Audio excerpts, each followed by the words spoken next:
Hello friends, मैं future की solution से आज हम लोग डिस्कस कर रहे हैं फार्मूला इन एमएस वर्ड।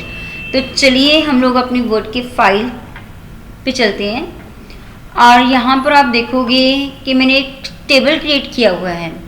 तो इसमें 3 रोज़ और 3 कॉलम्स हैं।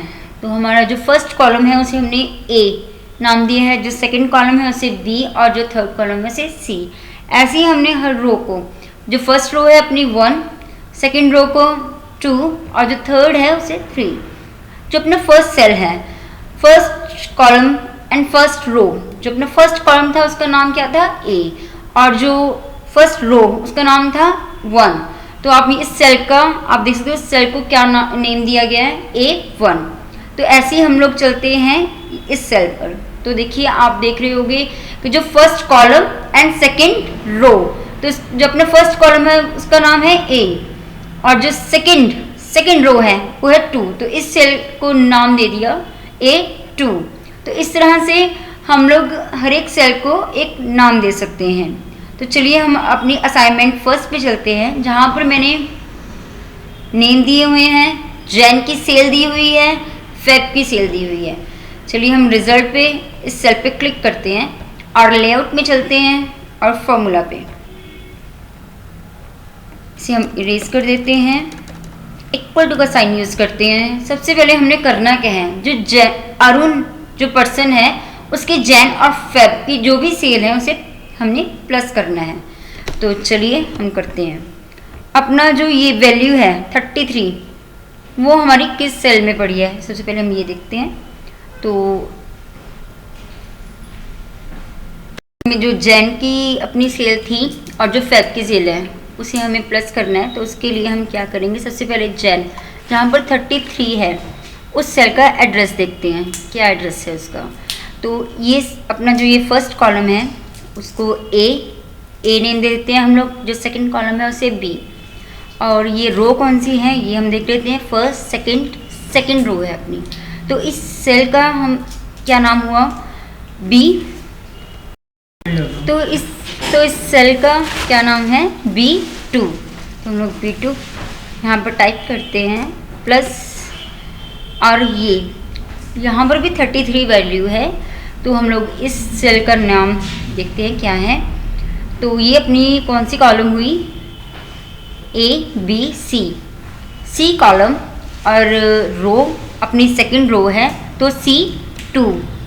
तो C2 प्रेस करते हैं यहाँ पर, ओके प्रेस करते हैं, तो अपना आंसर आ गया 66। जैसे हमने यहाँ पर प्लस किया है वैसे हम लोग सब्ट्रैक्ट भी कर सकते हैं।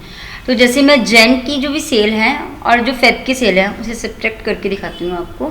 सब्ट्रैक्शन भी बहुत ज़्यादा इजी है, फार्मूला पे जाइए, इसे हम लोग इरेज कर देते हैं, इक्वल टू का साइन।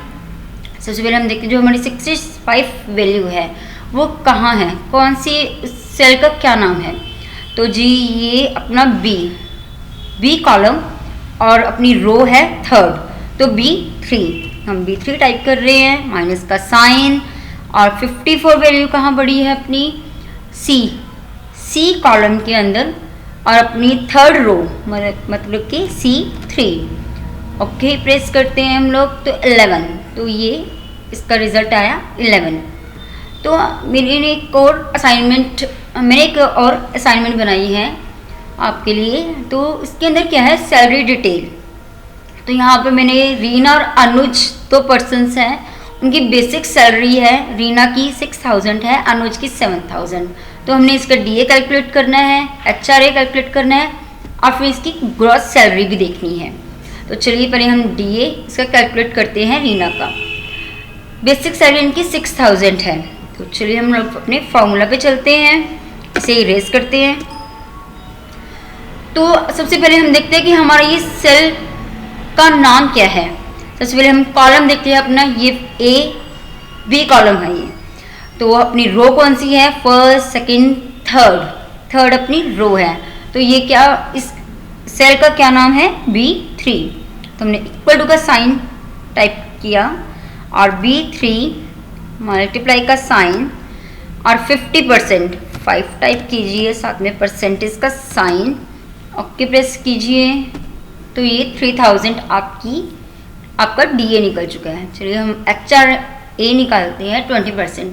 तो HRA 20% निकालने के लिए आपको बेसिक प्लस DA, सबसे पहले हमें बेसिक और DA को प्लस करना पड़ेगा, तभी हम लोग इसका 20% निकाल सकते हैं। तो हम फॉर्मूला पे चलते हैं। इक्वल टू का साइन, आपकी 6000 जो आपकी है अमाउंट वो कहाँ पड़ी है, B3 right, plus equal to का साइन, तो जो 6000 वैल्यू है वो कहाँ पड़ी है आपकी, वो हम देख लेते हैं।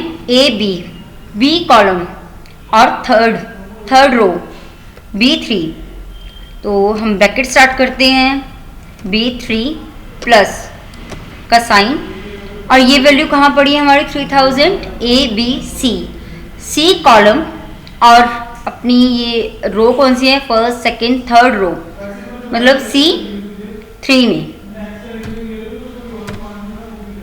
और इसकी हमने ब्रैकेट बंद कर दी, मल्टीप्लाई का साइन, 20% हमने यहाँ निकालना है, तो हम 20% का साइन कर देते हैं और ओके प्रेस किया हमने। 1800 आपका HRA निकल गया। अब हमें इसका ग्रॉस निकालना है, तो basic plus DA plus HRA, तो इससे हम ग्रॉस सैलरी निकाल सकते हैं। हम लोग फिर से फॉर्मूला पे चलते हैं, इसे इरेज करते हैं। इक्वल टू का साइन, सबसे पहले हमारी ये B3 में पड़ी है वैल्यू, हमने B3 टाइप किया, प्लस का साइन, और अपनी 3000 वैल्यू कहाँ पड़ी है, C3 में, तो हमने C3 टाइप किया, प्लस का साइन, और अपनी 1800 वैल्यू कहाँ पड़ी है, D3 में, D3 प्रेस किया हमने और ओके प्रेस कर दिया, तो ये हमारी ग्रॉस सैलरी निकल गई। ऐसे ही आप अनुज की सैलरी खुद कैलकुलेट कीजिए। और आपने देखा कि कितना इजी है, वर्ड के अंदर भी हम लोग इतने इजी तरीके से, जैसे हम एक्सेल में इतने इजी तरीके से फॉर्मूला यूज़ करते हैं, हम वर्ड में भी कर सकते हैं। Thank you.